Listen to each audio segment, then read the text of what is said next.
बहु मर गेलै उमर छलै 40 हो बहु मर गेलै उमर छलै 40 अब हमरा क्या करतै मालिश पुरारी में घी ढारी करबै दैया गे पुरारी में घी ढारी करबै दैया गे पुरारी में घी ढारी करबै नीक लगै है ना बड़ नीक लगैया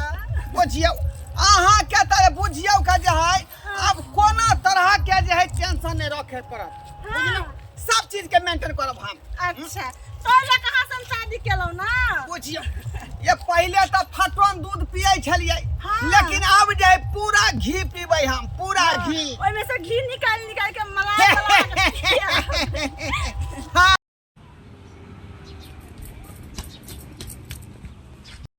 मैं तरुआ तर रही हूँ और ये पनीर का तरुआ है।